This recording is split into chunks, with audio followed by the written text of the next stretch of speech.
Good morning, everyone. Good morning. Hi.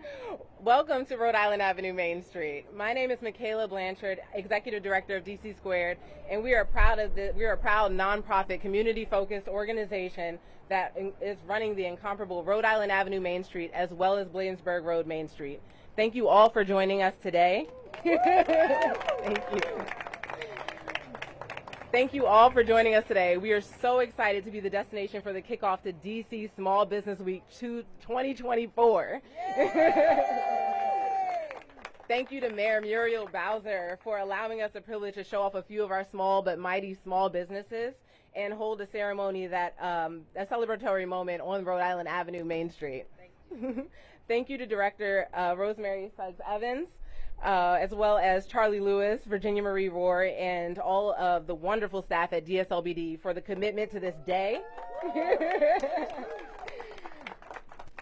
for being such amazing counterparts to the Main Street world, and that allows us to carry out such important mission through funding, support, and guidance. We also just want to thank Charlie and the team for the necessary work, and we are just abundantly appreciated for the clean teams. The clean teams have made this a beautiful space today, and we just want to thank them for this wonderful occasion too. DC Squared stands for Distinct Corridors Developing Communities. Myself, the staff, and the amazing board of directors believe strongly that we represent some of the most distinct, vibrant, and passionate corridors in all of DC. And our mission is to develop our Northeast community with resources dedicated to supporting, developing, and growing small businesses and neighborhood commercial corridors, as well as preserving and promoting community history through art, culture, and architecture. Responsible for two of the largest main streets in DC, spanning about 6 miles and over 400 businesses, we are grateful to be supported by so many district resources that allow us to take the time to recognize where this funding is going right now. This year alone, we plan to give out $350,000 in funding. That is through our storefront improvement program, our small business technical assistance program, and we have already supported hundreds of businesses through funding from DSLBD as well as DHCD. We take this morning to say DC is open. DC is open. And Rhode Island Avenue is open. There are so many new businesses coming into existence and expanding, and just today we wanted to show the influx right here on this 2300 block of Rhode Island Avenue. We walked through Studio Chic this morning, where Gina Thomas decided to bring her renowned Georgia Avenue business to over 2,000 square feet of luxury space just four doors down. Zeke's Coffee has many locations throughout the district, but started here on Rhode Island Avenue, roasting coffee as one of DC's top makers.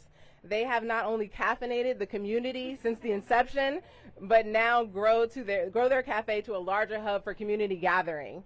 Zeke's is a prime example of investing in your community. As we invested in Zeke's to help build out their new facade of that new cafe, they invested right back into DC Squared to make sure their neighbors also get facade assistance. And they have not only done that, but been a sponsor of all of our community events. It's a testament to the strength of the community that has been built on Rhode Island Avenue and in our Northeast corridors that right next to this small businesses, a community-focused organization that finds their home on our streets like Emma's Torch. Emma's Torch has just had their ribbon cutting in their new cafe just months ago. And not only are they using the space to train migrants in culinary arts, but they also decided to become a resource and open a cafe to serve the community with more healthy food options. All of our businesses have been such a pivotal part of the community. We want to take this time to celebrate all of our businesses that have been here for years and anchors to the community like Rita's and DC Brow, the museum, and even Metro Bar. And then also welcoming newer businesses like Aurora Market, Jamaica, Provost, and of course His and Hers right next door. Yes. In 2020, we have the privilege to welcome Bandora Design. They have come to the Avenue and made it a more beautiful place, not only from redesigning this historic building, which we'll be cutting the ribbon for today, but to also make other spaces on the Avenue more beautiful, like contributing to Zeke's build-out that's coming this spring. Right. Yes. So without further ado, I would like to introduce Jennifer Ferris to talk about her small business story and Rhode Island Avenue story.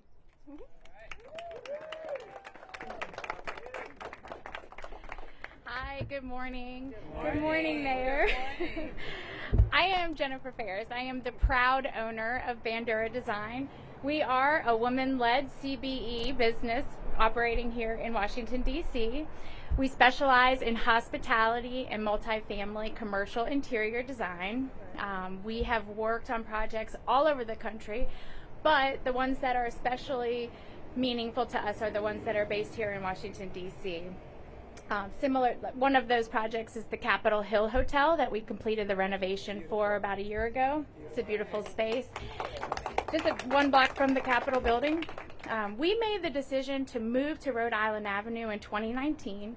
As a small business that was growing, we saw tremendous opportunity to be a part of the development of this neighborhood, Woodridge, but also this specific location because it was a part of the Rhode Island Great Streets program of DC. It was a program that offers support to small businesses, which is extremely meaningful to someone like me trying to grow a small team into a thriving business here in the district. My amazing team, fondly known as the Bandura Babes, has doubled in size since we moved into this location. That growth has provided the opportunity as well as the need for continued development in our space, and so we started in 2013 to renovate our building here and invest in growing our business. We got a busy street. With the help of DC Squared and the DSLBD providing a grant for our storefront improvements, which Michaela just mentioned that program, you can see the quality of improvements that we were able to make here on this block. We are starting today to bring our office to the next level along with this amazing thriving community here on Rhode Island Avenue. Thank you to Mayor Bowser for being here today in support of us, but also for her support of small businesses throughout the DC community. Absolutely, she has helped create tremendous programs that offer grants and opportunities to continue supporting people who have a dream and want to be able to thrive here in the DC community. And I am so grateful to be a part of this block where the other business owners come to work here every day. We're boots on the ground. We're all neighbors, we're friends, we have a thriving community, and it's due to the support of DC allowing us to be able to continue to grow here. I'm going to hand it over. Absolutely. So I'm going to hand it over to Mayor Bowser, and we look forward to continuing our next chapter here on Rhode Island Avenue with all of you all. Thank you. Thank you. Jennifer. Thank you. Well, good morning, everybody. I am going to talk fast because we're standing in the sun. But we're standing in the sun on beautiful Rhode Island Avenue. Let's hear it for the Rhode Island Main Street corridor, this business community, and all of you. We've been here a lot on Rhode Island Avenue talking about the programs and services that we provide, from supporting our main streets, our clean teams, our small and local business offerings, and just down to regular old community events where people come together in their neighborhood and advocate for the things that make neighborhoods better. People want to be able to walk, bike, drive, ride the bus right in their neighborhood to take care of their needs. And that's what Main Streets, it's the reason why, there's this ubiquitous term in America, Main Streets, because they mean something. They mean that they're neighborhood serving and where you can take care of your needs right here in your own community. So let's celebrate DC Main Streets because that's something to be celebrated. I want to thank my team at the Department of Small and Local Businesses. Thank you, Rosemary and team. Our partners at DC Squared, our colleagues on the DC Council, especially Councilmember Kenya McDuffie, who leads the Department of Small and Local Businesses. And I want to celebrate our businesses. The news here today is that DSLBD is announcing 64 recipients of the Robust Retail Grant. And Robust Retail provides $10,000 grants to local businesses for improvements, for payroll, for new equipment, rent, or anything else that they need. And since 2019, in partnership with Councilmember McDuffie and the council, DSLBD has awarded $4 million in Robust Retail grants. So it's really important because sometimes when we talk about budgets and the numbers are really big and all the lines, there are a lot of lines, there's, you know, discussion about do we need this or do we need that. Sometimes we forget about the real people and the real businesses in the actual neighborhoods that are behind those dollars. Now, it is true that these are tighter fiscal times than the last 15 years. The confluence of a lot of factors related to COVID have meant that we have to tighten our belt strap, but we know about that, don't we? Our families know about it, our business knows about it, and our government must know about it as well. But that also means that we have to be strategic in our investments and invest in the things that help us grow, create jobs, and create revenue that helps DC invest in the types of programs that represent and reflect our values. You follow me? So if we have more jobs, we have more businesses, we put more DC residents to work, then we can continue to make historic investments in schools, in transportation, and in our human services programs. So I just wanted to be here to say thank you and congratulations to Zeke's. Let's hear it for Zeke's Coffee. For Emma's Torch, for their improvements to their building. For Studio Chic, because we're definitely going to have to visit Studio Chic. And Bandura we're going to help them cut the ribbon today on their investments.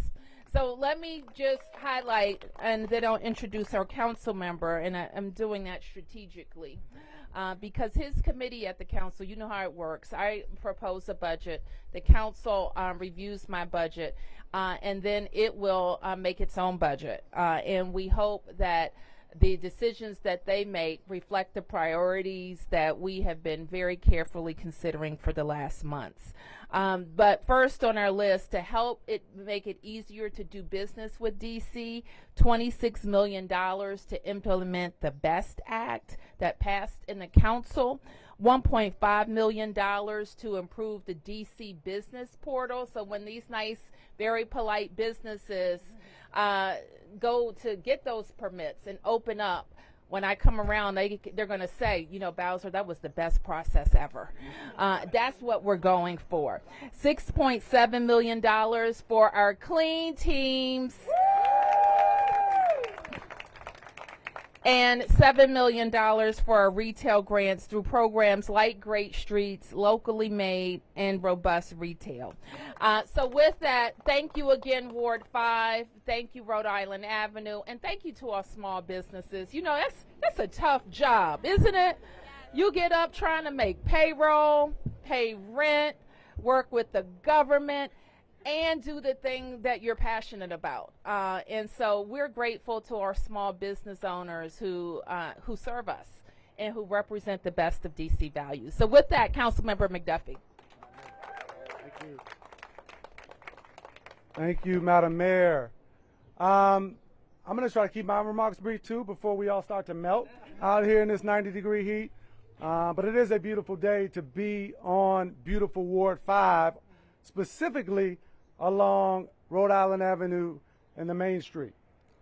I want to thank Mayor Bowser. I want to thank Deputy Mayor Albert, as well as Director Suggs and the entire teams of these agencies for really demonstrating the energy that it takes so that everybody knows that DC is open for business. Let's give them all a round of applause.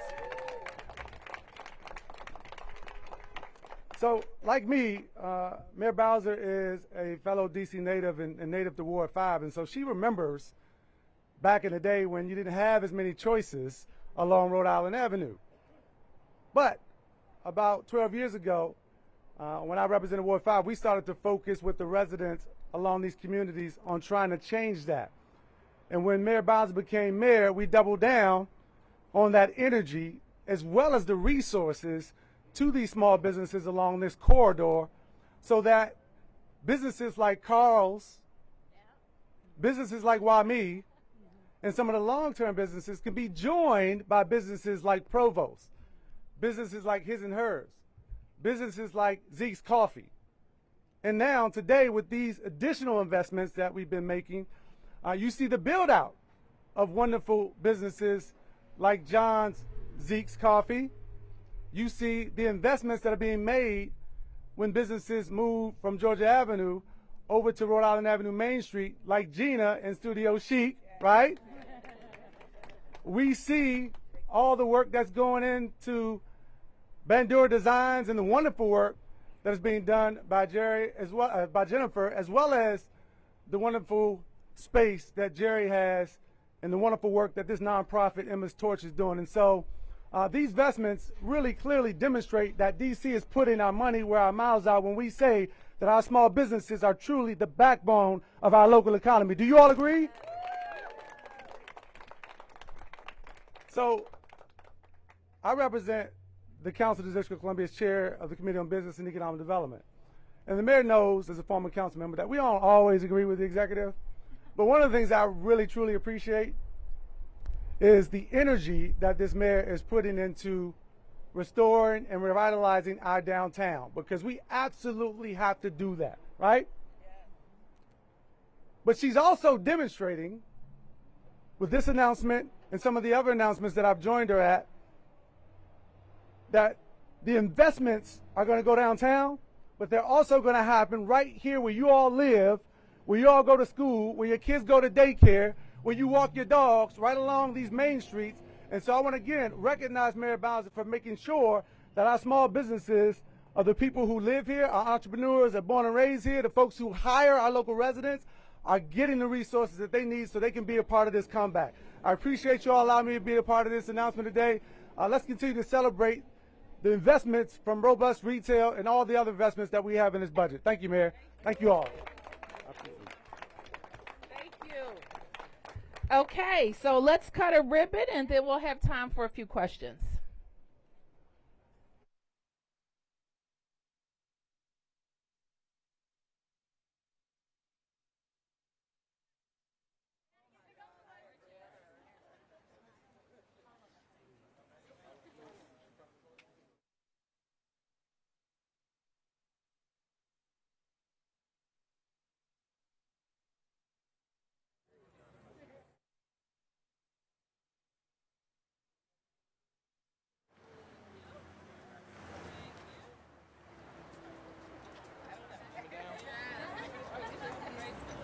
Good. Thanks. All right, man, we're going to do a pole shot right here first. Right here and come in. Okay, All on right. the count of 3. 1, 2, 3. Woo!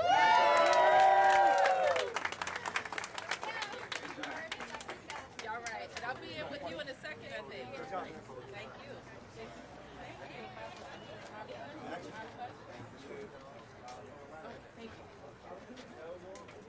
Okay. Sean, is that good? Okay.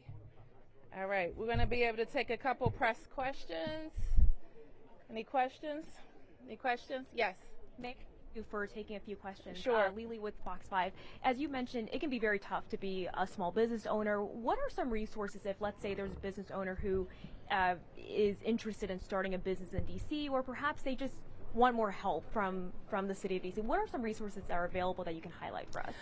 Well, we have just been talking about a number of them in our office of our Department of Small and Local Businesses is kind of the first stop.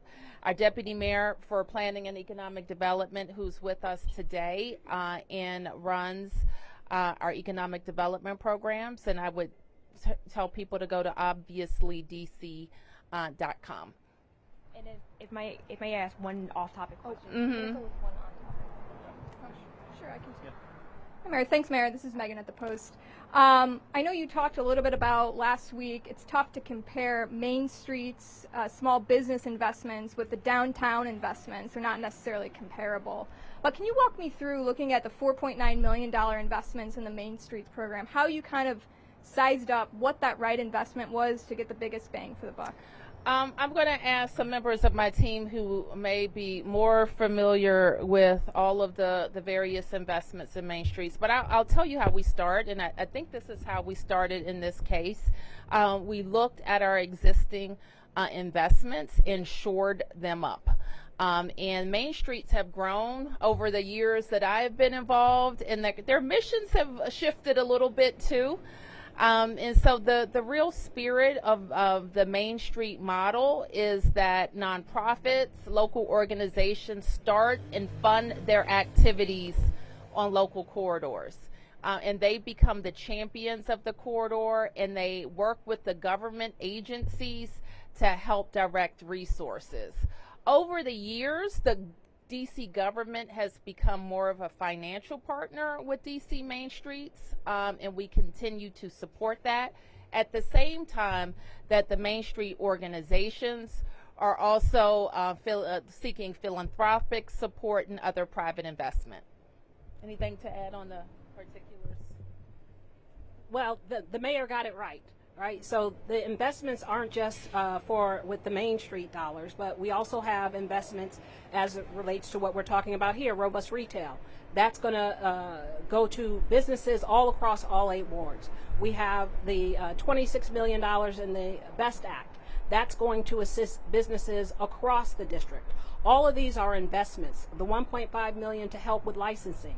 All of these are investments to make it easier to do business, to continue to maintain our businesses and attract new businesses. I just had one off-topic, Mayor. Yep. We reported on Friday that the mayor's office, in coordination with the police chief, gave orders not to move in on protesters at GW. Did you give that order? As you know, the police and the police chief make all public safety decisions. But having said that, we did not have any violence to interrupt at GW's campus. Was that an order that you gave not to move in?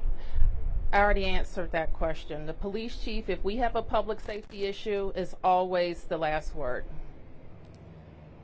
Mayor, on that same topic, do you have a message to students who are still out there? It is my understanding today might be the last day of classes. Just any message to students or anybody participating?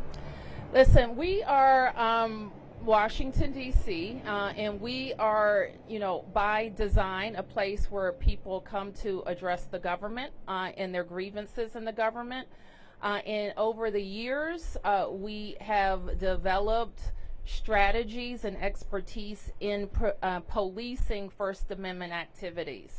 And so it's almost never perfect, but I rely on MPD and their experience and expertise in doing that. We will not tolerate violence of any kind, and we will be supportive of universities or other private entities who need help. Any other questions? Okay. Yeah, I'm with David with WSA. This is regards off topic again to the, the club shooting on Connecticut Avenue. There's a big message of, getting people out downtown, getting them out to the city more, but then instances like this happen. How do you balance those messages, and how do you address this going forward? I think that's really a question for our friends in the media. I know you all have been waiting. You didn't report that we had over a week where violence was down, homicide didn't happen. I know you didn't report that, but that's okay. I'll tell you.